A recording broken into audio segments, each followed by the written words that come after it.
So thank you, sister. Thank you so much for coming on to the show. I'm so excited to have connected with you in this life. And Raquel and I we met online, and we've been just connecting with each other and trying to get together and join each other's events, maybe, for the past few months, maybe even for the past 6 months. And then finally, right at the solstice, it happened. She was holding a sister with her friend Jenny B, and I even did a podcast after it. It was one of those, I hold so many circles myself that I don't get a chance to go and sit in other sisters' circles very often. And so it was such a special experience for me, even sitting in the circle and realizing, like, we all need this. I have to make sure that I get myself in circle as well. As you know, from leading circles, you still get the experience being with sisters and sharing and all of that when you're leading your own circle. But just to be able to sit in another sister's circle and completely let go and be held in the container and be held by some other sister witches was awesome. And so in the circle, she shared with us, we went through a ceremony of working with our dreams. And so it really spoke to me. It was a really powerful ceremony. And so instantly from there, I was like, I want to have this girl on my podcast. I definitely want to share that with my listeners. And so, as you know, also from what we're doing on the podcast is also just like sharing women, sharing witches, sharing priestesses, sharing magical sisters and their journeys. And so I want to share you, and we would love to hear about your journey. So, welcome. Thank you, sister. Yes, you're welcome. So why don't you tell us, what does the term witch mean to you? Because I know this is a way that you identify, as I do. That's such a broad question. But for me, personally, I mean, to be a witch is to live with intention. And I think it's being connected to your intentions and to your spirit and to the world around you. And I think that, the history of witches are women who had the ability to understand plant medicine and earth medicine and heal. And so essentially they started off really as healers. And through that connection, I think that a lot of seeing capability was gifted. And I think that it's no different now. I think it's understanding your intentions in the world and being connected and wanting to be connected and being excited from that connection and, wanting to create and be the architect of your life, So yeah, it's definitely a term that's always expanding and it's always changing. And, there's always more layers added to it. But at its very core, I think it's intention. It's being a force of intention. When did you first know? When did you feel like you were a witch? Yeah. Yeah, totally. I think the first time I really applied it as a identity was because magic is so prevalent in young souls. It's kind of normal. It's like every day. But the first time I really started practicing and putting intentions to work to create for myself was when my mother gave me this little fairy dust bottle when I was little. And of course it's just glitter, but I used it and reserved it for very special wishes. I would go out under the moon when I was little with my fairy dust bottle, and I would wait until I had a big wish, like a big dream that I wanted to come true. And one of those was moving back to the States, because I was raised in Spain when I was young, and my mother lived in the United States and my dad lived in Spain. And so there was one moment that I wanted to be together with both of them so bad that I dumped the whole bottle under a full moon and wished to move back to the States. And within the year, my dad got a job and we moved. Am I saying I caused that? I don't know, but I'd like to think so, So that was definitely the first time. I was about 7 years old. No, I'm sorry, 8 years old. And you're like, I did this. Yeah. Oh yeah. And I was like, oh, okay. And so I started being more intentional and really considering myself as a holder of power at a young age. So I was like, wow, that's really, it shifted my intentions, really made me more careful and just more intentional about my intentions. It's so interesting because I've been asking different sisters their story, and it's so interesting that it goes back to when we were young, that when we were little. Yeah. But I don't think, well, then there's the point in between of where it kind of gets lost. It did for me anyway. And I can think, well, that was when I was in my martial arts training. That's when I was playing music. And so you're connecting with that part of yourself possibly in different ways, maybe like going through teenage years and all of that. But it's so... Well, I definitely believe that you have to become unbalanced to kind of bring yourself back to what is your center.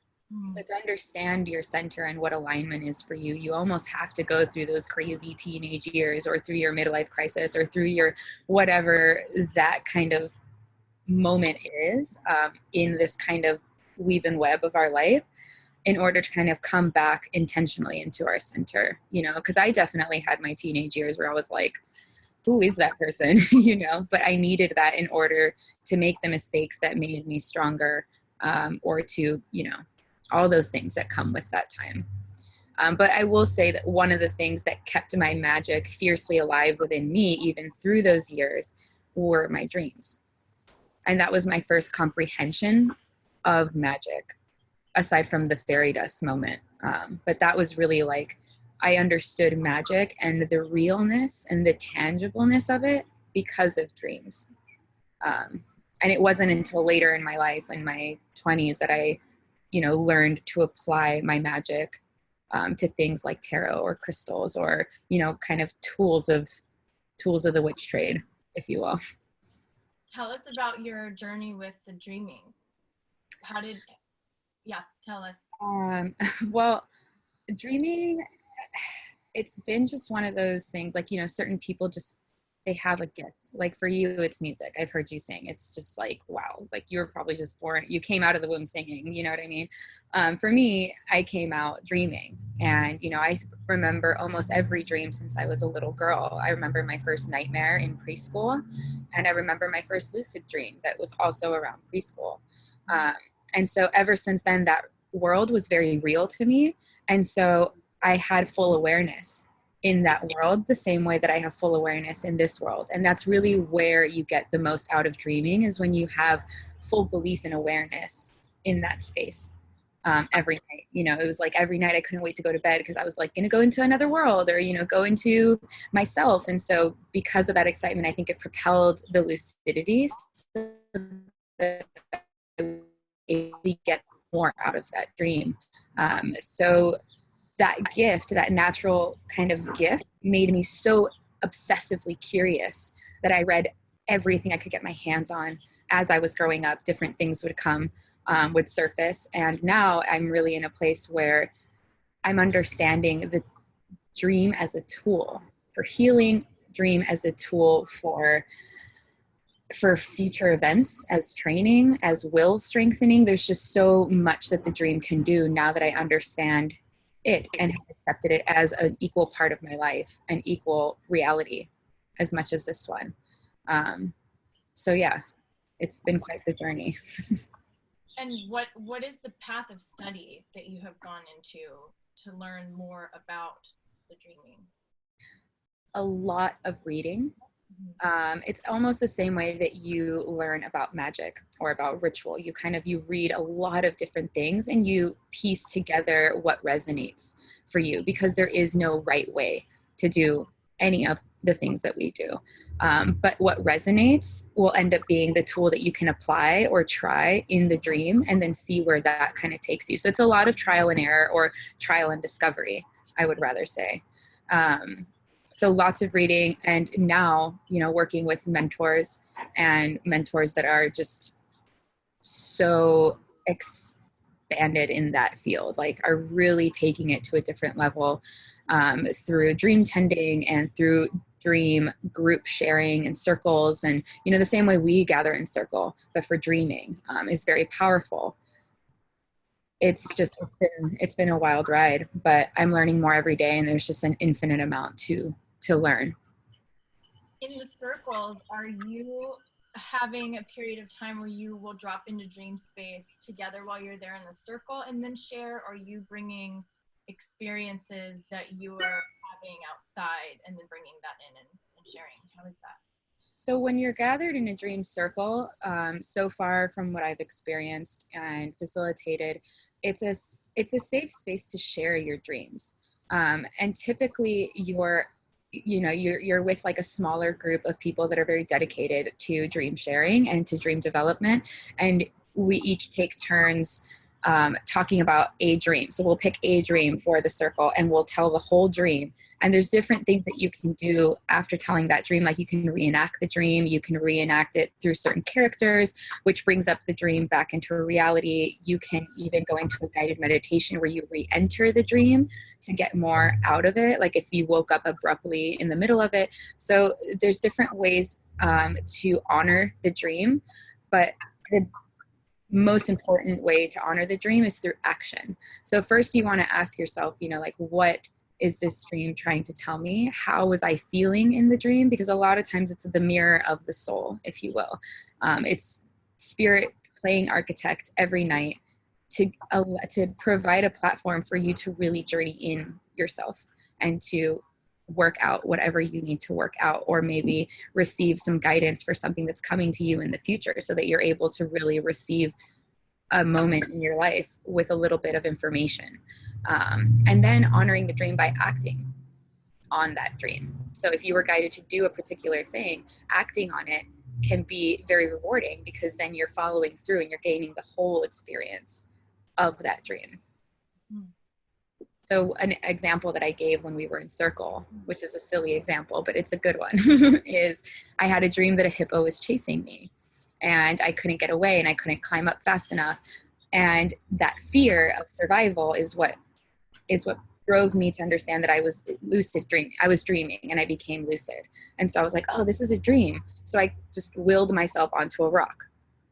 So that dream didn't seem like it had any meaning or purpose in that moment. I woke up and I was like, what was that about? Am I going to become a rock climber, or what's going on here? Sorry. Yours is like, yeah, try rock climbing. No.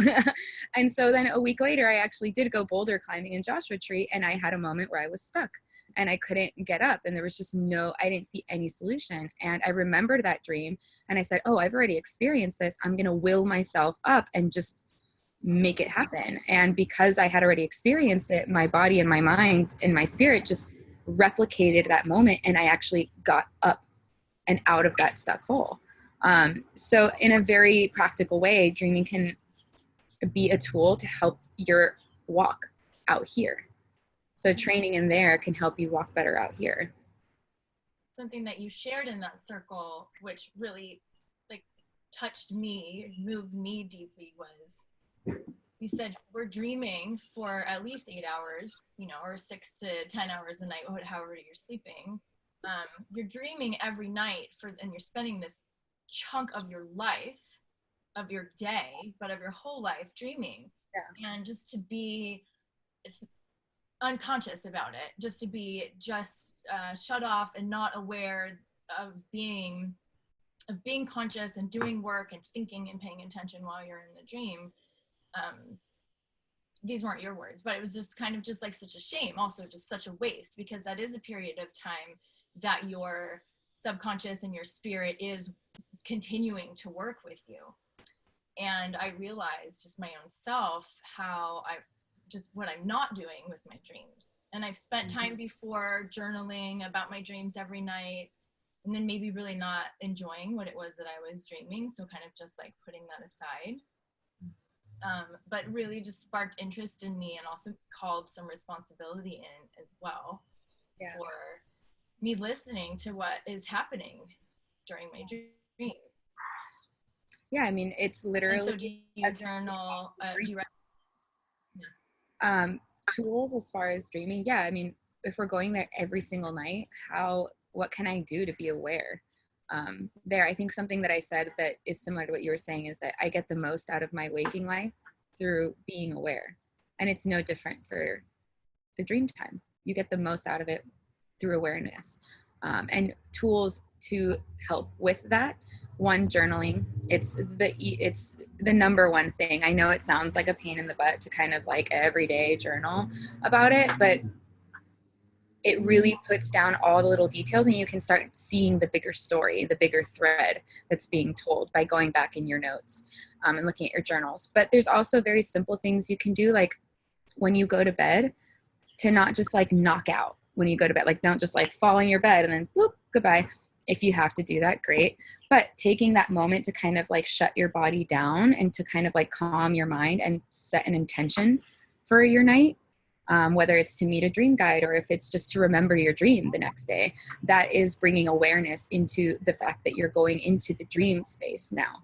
So that alone is a tool. And the same for waking up. Waking up is probably some of the most important, is one of the most important parts, because when you wake up, that memory that you were just there for like 8 hours, you know what I mean? So having a moment to press the snooze button and have 5 minutes to keep your eyes closed and really go back in and try to remember as much as you can will help your dream recall at the end of the day. And then that way you're not so harshly jumping out of bed and entering this new reality, which is our waking world.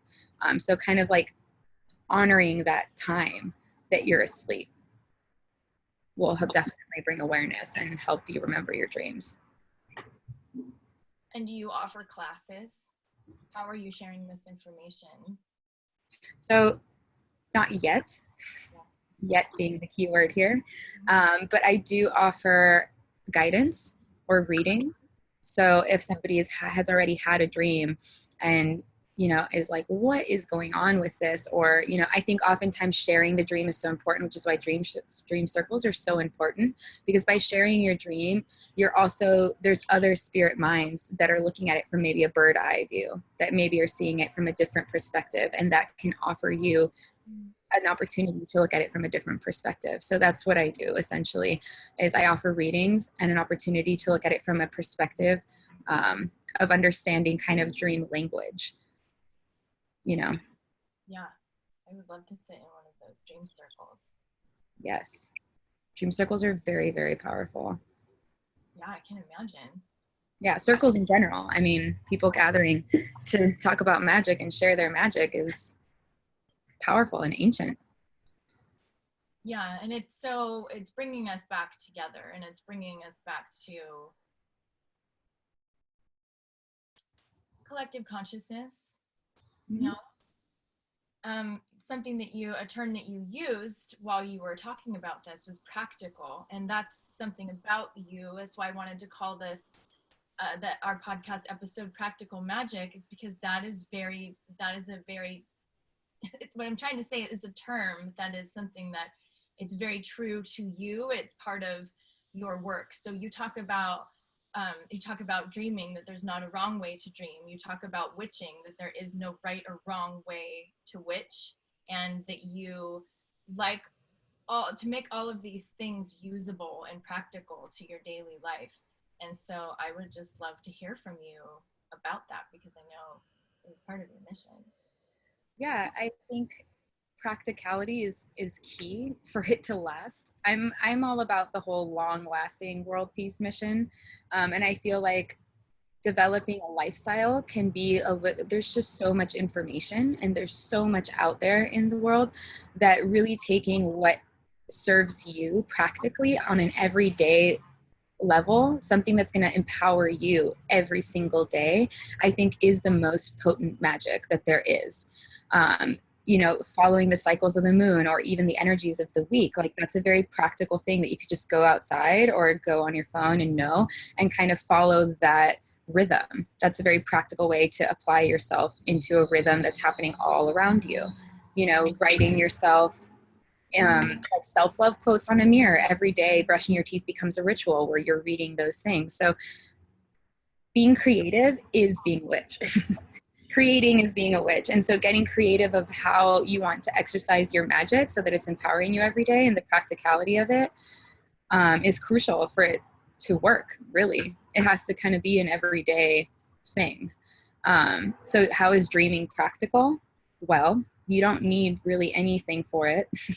You just have to go to sleep and that's it. But also it's serving you practically because it's a conversation you're having with yourself. The same way that you would pull a card to connect with yourself, or the same way that you meditate to connect with yourself. It's a very practical way to connect with yourself. But practical magic is, how can I use this every day? Like at its core, how is this every day helping me feel like a badass woman or man or both? You know? Tell us about your business. What is Modern Witch Movement? Oh man, it's all of us, babe. Well, what are you doing? More specifically, other than being all of us, it's what we do is we organize and facilitate women's circles and weekend-long gatherings like witch camp, which is really to bring together exceptional witches and women to share their magic through workshop or just through showing up. But the point is for it to be empowering and educational. We want to create a platform to learn and be inspired and energize conversations that really matter and that really expand us and uplift us, but also gaining practical tools of self-empowerment to inspire our own connection to create our own magic and others' connection to create their own magic. And there's something that you offer within that that is called Witch Camp. Yeah. So tell us about that. Witch Camp, I am so blessed for it. It's awesome. It's a witches gathering in the woods, and that's just so fun. I mean, connecting to nature with magical beings is my favorite way to witch. Like going on a hike is my favorite way to witch. Another practical witch. But Witch Camp is our second year doing it, so we're very excited. We essentially have a weekend-long workshop series along with just gathering together and talking about our magic. It's a platform for women to really show how they witch. You know, we have things like modern witch feng shui. So how to feng shui your space or your car or yourself or, you know, your home. We have Tantra workshops. We have Goddess Reiki workshops. We'll have a dream circle. We'll have a spell making workshop where we all come together to make spells. There's just so much going on, really. But it's just a weekend gathering in the woods and connecting to all the things. I mean, very powerful. Mm-hmm. To be gathering and then be on the land together. Yes. So this land is in the Angeles National Forest, and it actually used to be where horses were set free. There was a man who would essentially kidnap horses from the race rings and take them to that land and set them free so that they weren't being raced to death, essentially. So that land definitely called to us, and the people who are on that land and who have a school on that land, they welcomed us so graciously and will actually be there to talk about the land this year and give us some information about, you know, how it's been kept. And we're very excited to connect with the people of the land also. I'm very excited to be there this year. I tried going last year and I don't remember what happened, but it fell through for me, but I'm definitely going to be participating in there with all of you this year. I'm really excited for that. So what else do you have going on? I know that you've done some teaching at festivals, and I do believe that you're teaching at a festival coming up this next festival season. We definitely want to know how to find you and how we can work with you. So tell us where you're going to be. Yeah, I mean, number one, follow Modern Witch Movement because that's where we have all of our stuff, all of our information. We do have, our website is being launched where we'll have so many opportunities for you to just learn all these different beautiful modalities that our sisters are offering. And it's also acting as a platform, an online platform for you to have a profile to show your offerings and your knowledge. And so to really start connecting us as a community, I really believe in the Modern Witch movement being a collective, essentially, where we all know who is doing what where, basically. And I think that that's very powerful, to know who your allies are for world peace, basically. So the events that we have coming up will be posted on all of our social media handles.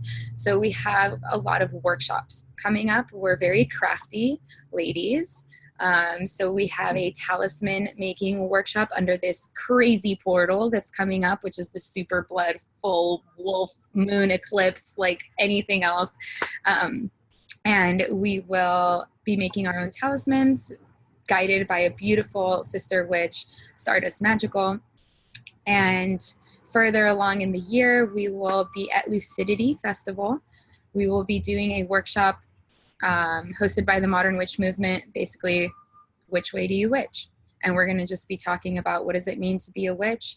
And we'll be doing a group world peace spell together. So that is going to be very exciting. And I will be offering readings both on my own here in Los Angeles and at pretty much a lot of the festivals coming up this year. So Lightning in a Bottle, Lucidity, and we'll see what else comes up.